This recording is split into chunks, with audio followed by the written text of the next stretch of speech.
this is an introductory level, but by the same token, it's complete. So there's a lot to go through. It's ST2110, which is the latest way of handling video. Those that manufacture equipment for IP networks and ST2110 have been pushing out a lot of hype and promises. Hitachi conforms to the standards. We don't make or manufacture products directly related to ST2110. However, our CCU is ST2110 capable. I believe that this series is a fair and balanced look at what media over IP is all about, something that is tough to get these days. So this is the agenda. It looks like a lot, and that's because it is. It's an overview, it's an introduction, but it is complete all the way down to and including NMOS. So depending on the time constraints, we'll go through as much as we can about the new standards. What I don't want to do is give you a sip of water from a fire hose. That's very common. Many of the presentations that I watched and attended were that, and hopefully it's not getting a sip of water from a fire hose. So with change comes confusion. We're now dealing with data networks as opposed to the transition from analog to digital, and it will be difficult. If you're like me, who's been in the business a long time, it's quite a transition. First of all, I'd like to tell you all the things that ST2110 is not. It can't be carried on the internet. Even a WAN or an intra-facility or campus network is going to be tough unless you have a lot of money. It's certainly not Wi-Fi. It's not small Ethernet switches. You need at least a 10 gigabit switch for HD and 25 gigabits for 4K. I wanted to clarify a router in IT terminology connects networks and passes packets. A switch is what is like a video cross-point router, and it creates a network and directs signals within that network. So that's what a video cross-point router does as well. Want to take a look here at new terminology. Okay, we're going to go over each and every one. No, I'm kidding. This presentation just wouldn't possibly have time. I could spend an hour on this page. So we're going to move on beyond the new terminology and take a look at new standards. And actually, the same thing kind of applies here because the details are beyond the scope of this presentation. It is, after all, just an introduction. These are the most basic terms. Internet protocol is how the internet works. IP delivers packets from the source to the destination based on the address in the packet headers. An IT router, rather, directs traffic on the internet. As I said before, a video router is more like a switch. The switch connects devices together on the network, and it's what works like a cross-point router. So why do we use SDI today? Because it's established, understood, available, cost-effective, and unique to the TV industry. The digital equivalent of analog is SMPTE standard SDI. It was standardized in 1989. In 2015, 12G was added. Its disadvantage, of course, is that you send or receive a single signal on a coax BNC. Yeah, I know you can embed audio, but you know what I mean. As compared to IP that can send and receive multiple signals on a single cable. And that is really a significant difference. The four SDI SMPTE standards are for SD, HD, 3G HD, and 12G UHD.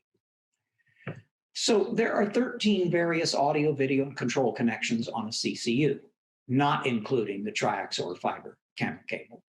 All current model Hitachi HD broadcast cameras can output ST2110 by using the IP-enabled CUHD 1300.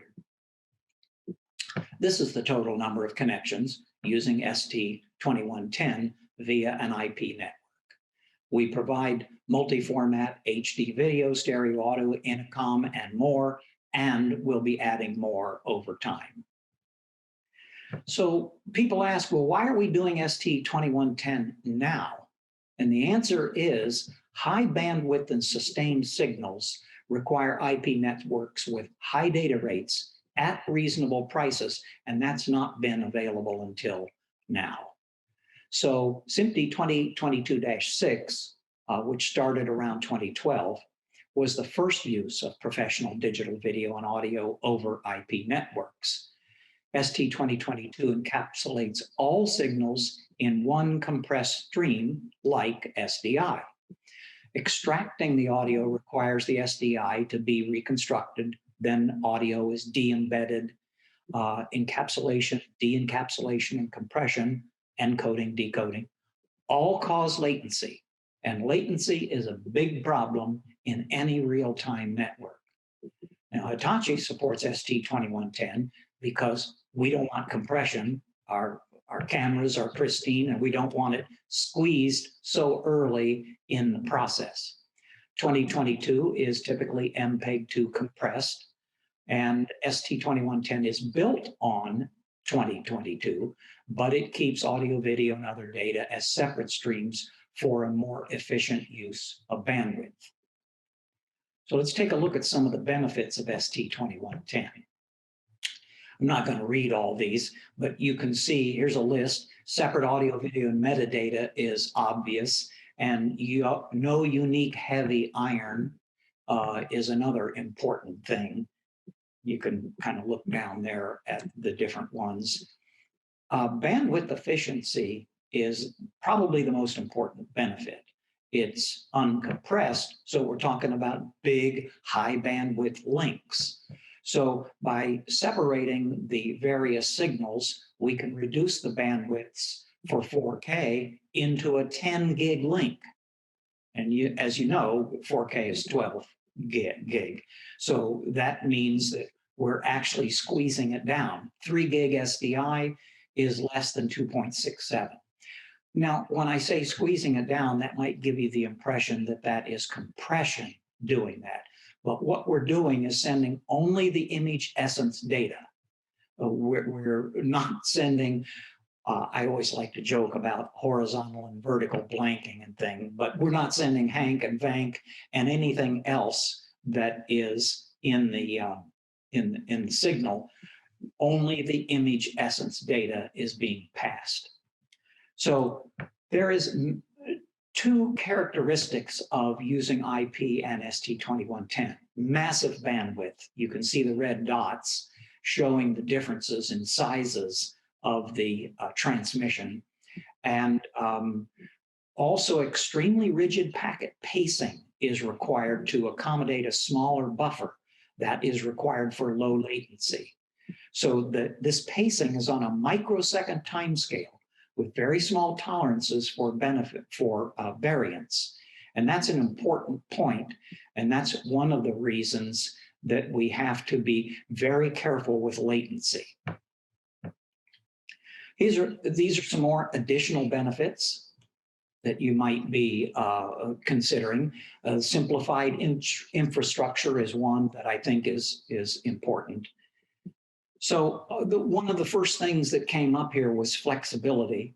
Only the professional TV industry uses SDI. It's a unique product that's 30 years old, and all VOD systems currently rely on IP. All of them use IP in the production process. Cloud-delivered media is easily integrated into IP infrastructures. Videotape workflows have been replaced by workstations and storage systems. So ST2110 works well with this kind of connectivity. Now, we had to change all the TV equipment on the professional side for each new advancement in TV, like color, HD, 4K, and HDR. Of course, the consumer equipment has always needed to change. But we also had to do forklift upgrades. And with IP systems, you select the best of breed products and know that data transfers will work over interfaces that are easy to make and use. The promise is change no longer means a forklift upgrade of heavy iron broadcast equipment. IP networks can support multiple different formats on a common infrastructure. The next thing is availability. Today, IP networks have been deployed everywhere, including the International Space Station and Antarctica. Every smartphone user carries an IP send receive device. Most on-demand systems currently rely on IP networks, and all of them use IP in the production process. And as you know, ATSC 3.0 will use IP technology. Scalability. It's almost an absurd level of requirements for the largest mobile events. Things like Sunday night football, Monday night football, NASCAR, golf. Game Creek and NEP are the two big players with these very high-end trucks, 200 monitor sources in a sports mobile truck, 50 cameras typical. They are both using EXE IP routers that are 5,000 by 5,000 video cross points. I know you're asking yourself, how can that be? Well, first of all, there's 4 mobile units, there's 90 people in the trucks, and they all have routable workstations. So the only way that you can handle something like that scale, is with a 5,000 by 5,000 router, and that is not possible in a video router. The cost is up to $1 million because it's essentially a multicast IP media router. The Evertz EXE is not like a traditional video router using IP. It's not a traditional switch. It uses IP to make a very big video router. Now, there are 2,304 ports, but you should ask, how do you get 5,000 by 5,000 out of that? The answer is there's more than one signal on one port. As you know, multiple signals, both directions, and that allows a larger matrix than the actual port count. The other thing is the total cost can run up to $1 million because what you're talking about now is hardware, software, and service that adds to the cost. So it's a major undertaking to put that in. I was at NEP when they were putting in one, and it was quite a process. Reminds me of the old days when RCA would sell you a quad machine and say, and don't touch it until we come in. Well, that's about what Evertz was doing as well. So no small desktop switch is capable of handling ST2110. Those might go up to a gig. That's not nearly enough. Medium networks from 10 gigs to 40 gigs and 40 ports are usable, and large networks can go up to 100 gigabits by 432 ports. As an example, that picture is an HP Arista. It has a 100+ terabit processing fabric. It's about $500,000, and it's the kind of thing Netflix is using for their content delivery network. Media is a steady state signal. It is not bursty like typical data on the internet. And that's a big difference. So we not only have high bandwidth signals, but it's steady state. And these switches are non-blocking. You can't have blocking if you're doing switching. In the data world, there's a lot of things they can do that we can't do in media IP networks. For price comparison, you have to add the software license purchase and ongoing technical support subscriptions, as these kinds of systems are usually not supportable by the local engineers without the manufacturer. Okay, so the cost advantage is questionable. Claims are from manufacturers and companies that have an agenda to sell their IP products.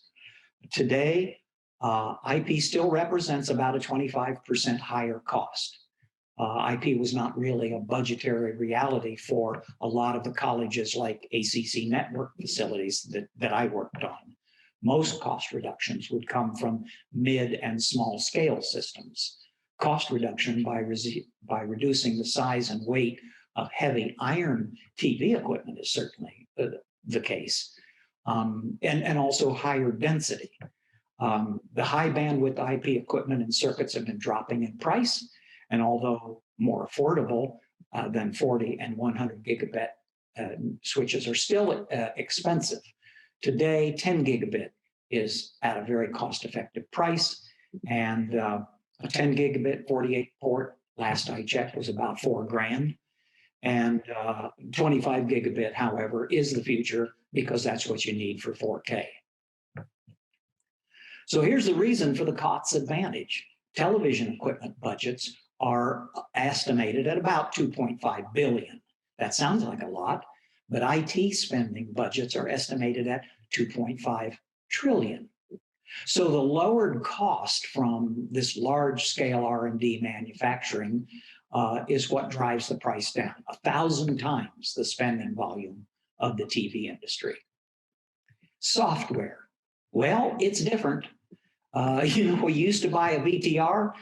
What it did on day one is what it did on its last day in service. Software is different. It's easy to change, and it adds capabilities. And it's always changing. Updates are constant. Part of the problem with that is you have to relearn what the new software update does. And so there is that issue of the user and operational characteristics of the new software. As I said before, software subscription support from the manufacturer is almost always required. Simplified infrastructure is another major thing. I worked on this NFL Films, NFL Network project in California. This was the cabling in back of one of the racks.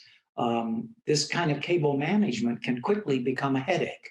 Now, using high-speed Ethernet, a single connection can support multiple uncompressed HD video with hundreds of uncompressed audio signals, and unlike SDI, multiple bidirectional signals. I would estimate about an 80% reduction in wires needed by using IP. As TV broadcast and signal formats change, only the end devices should need to be upgraded while the core IP equipment remains in place. The new NEP CBS NFL mobile truck, this is a picture of the engineering area, has a core that is 100% ST2110. Those are the Lavo V-Matrix connections for ST2110. And the reason they're there is because many of the edge devices today are still SDI and use BNC coax. So you have to go in and out of them. Okay, let's take a quick look here at IP media networks. Video, audio, and data are packetized and then depacketized for IP transport across a standard TCP IP network. Latency is reduced by avoiding embedding and de-embedding. And did I miss the, oh yeah, the session description protocol, SDP text file, is a very important part because it describes everything that is about the essence. And without the session description protocol, not much works. But anyway, I wanted to show you that because it was important. Mostly, this is beyond the scope of this presentation, but for your information, multicast is what is used. It's one too many. Real-time transport protocol is unidirectional, no acknowledgements or retransmission. UDP uses a minimum of protocol, basically send and forget. These are the things that are required to move media without latency over what is essentially a bursty data network. This is the OSI layer, Open Systems Interconnection. There are 7 layers in the OSI model. It's a hierarchy where information is passed from physical electrical at the bottom all the way up to the top, where the application sits. It's the internet's method of moving data. Now here's a picture of a multicast going through the cloud. And the multicast route switches duplicate the packets. When a receiver requests packets, it builds a route while in use, and then it tears down the route when it's no longer needed. So here is the multicast stream feeding these destinations. Now one of the destinations, or a couple of them, decide they don't want it anymore. So that route is torn down. And eventually everybody decides that they don't want it. And so all those routes are torn down and freed up. The receiver no longer requests packets. All receivers now have torn down the route when it's no longer in use. The Video Services Forum has come up with the Reliable Internet Stream Transport. It's an open protocol for low latency video. You'll hear me mention low latency a lot. ST2110 over wide area networks deals with all kinds of challenges that occur when long distance separate remote video sources from production facilities.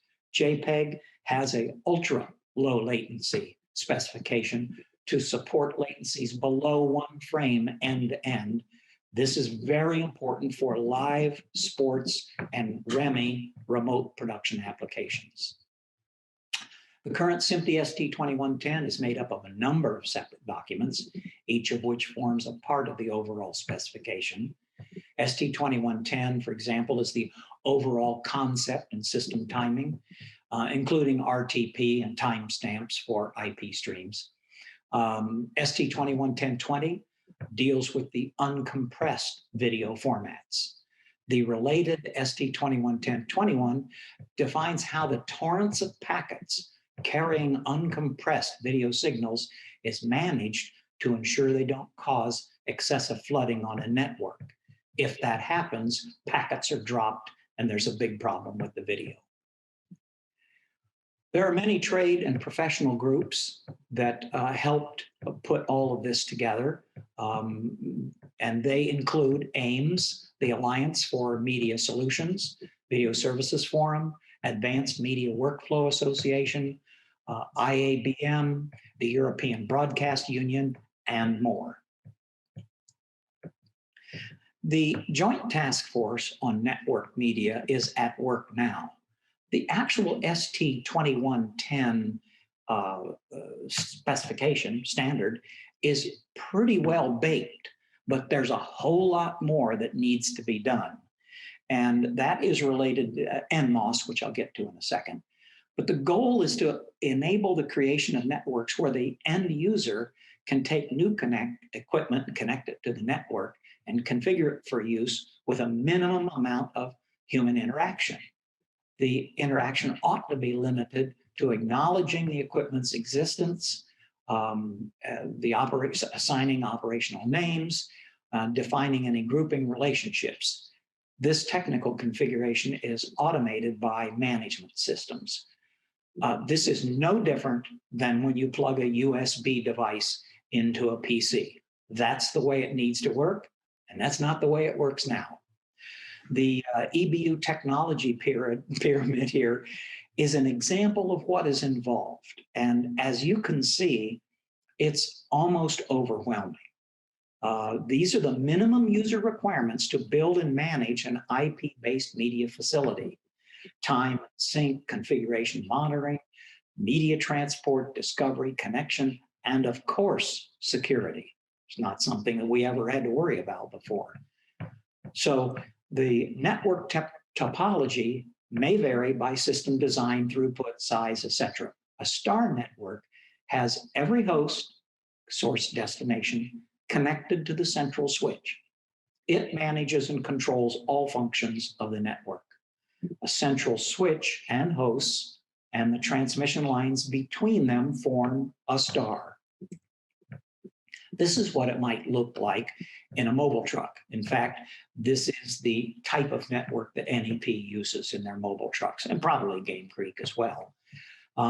You can see how this works. It's a video and audio star. Devices connect to the sub switch, where the red sub switch in the center, but you notice the production switcher is fed by that central switch. The central switch has to be capable of the maximum bandwidth of everything in the system.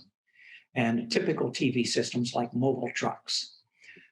Note that there's conversions from ST2110 and 2022 and SFP conversions for hybrid operation. Those are down in the lower right corner. So I'll get into a little more about hybrid operations, but it's not a problem. So larger network topology is needed for very large systems that have a lot of throughput and a lot of size, and that's called leaf and spine. It's a network topology that consists of two switching layers, a spine and a leaf. The leaf layer consists of access switches that aggregate traffic from nodes and connect directly to the spine or network core. Spine switches interconnect all the leaf switches in a full mesh network. Very redundant. Small form factor pluggable SFP, like this roller model, is a BNC in and a BNC out. And it plugs into a special port in a switch. Embryonics converters also plug into switches for SDI inputs and outputs. They use those, what I call TNC, the tiny BNC connections because of the size. Many types of SFPs are available. In our world, we care about pretty much video, and they're available in 1 gig, 10 gig for use with 12G, 3G, and HD signals. One of the things that we haven't talked about, but is critically important, is sync. We'd call it precision time protocol because of bidirectional links in an IP network-based facility. There's no need for separate signal paths for the sync signals. SMPTE ST 2059 or IEEE 1588 PTP will allow devices to be slave to a common master clock at less than 1 microsecond accuracy. Now, time code is about 16 milliseconds. So the PTP is highly accurate. It can also use GPS, and it can lock facilities that are miles apart and can be more than frame accurately synced together. These are the standards groups that have worked on IP, and not specifically on the use of video. So these internet standards groups include the IETF, International Engineering Task Force. This started as a US government thing in 1986, but has gone private since. And they provided voluntary standards. The IEEE, Institute of Electrical and Electronics Engineers, ISO, International Standards, and the IGMP, Internet Group Management Protocol. Lots of protocols are involved here. Now, we finally gotten to the fly in the ointment, or what I like to call the devil in the details, and that is NMOS. ST2110 carefully defines how you move video over an IP network. But when it comes to connecting to the network and interoperability, now we're at the mercy of NMOS. So the Advanced Media Workflow Association has NMOS, Networked Media Open Specifications. It may not be as open as we think, but ST2110 can't really move forward without AMWA's NMOS specifications. SMPTE ST2110 was supposed to be plug-and-play interoperability like a USB. The device identifies itself and uses standard management protocols. AMWA and NMOS are critical to the further development of the ST2110 standard interoperability and usefulness. Currently, ST2110 is useful only within very limited and proprietary devices and manufacturers. When you hear a manufacturer say, no problem, What they usually mean is if you stay with them all the way through the system. They all work with their own stuff, but getting interop is another thing. IP networks are not deterministic, like an SDI network. Users need to manually direct signals with routers to reach specific devices, a process that is lengthy and prone to error when setting up a system across an entire network. I'm not going to explain this picture, but to suffice it to say, there's a lot going on when you request signals from an ST2110 network. While ST2110 clearly defines these devices on the network that can send and receive, it does not deal with control or applications. NMOS will not be part of ST2110. However, NMOS will be part of the overall solution for managed networks. Significant additional work is needed to achieve useful interoperability. What should not be standard, and I agree, is the device level user interface and control. It's considered a value add and a point of differentiation between suppliers. And that's the way it is with USB devices today. A true IP network will involve more pieces than just NMOS and ST2110. Managing and control will need to evolve farther than it has so far. And this will take time to identify and to either standardize or agree on some common de facto processes. These are the specifications for NMOS. Currently, only ISO 4 discovery and registration and ISO 5 device connection management are available. The remainder is a work in progress. The SMPTE standardization can take up to 2 years. So this is something that is moving very slowly. These are proposed protocols. They are not standards. They are protocols or proposed standards. The New Tek NDI network device interface is compressed and popular in what would I call it? Lower end applications. And it is in competition with ST2110. And 2110.22 is actually a compressed video version. But obviously you have lower cost networks when you use NDI. Then Sony has NMI. They've moved away from part of it and they're using ST2110, but they will continue with low-level video compression. And finally, IPMX is a new proposed standard intended for the AV industry based on ST2110. So most of the work towards deployment of NMOS is being developed by AMWA, and the disconnect between standards organizations like SMPTE and AMWA is slowing down the process of setting standards. And that's the end of ST2110. I have a 4-part series on the HITACHI video gallery, and you can take a look at that. This was a more complete presentation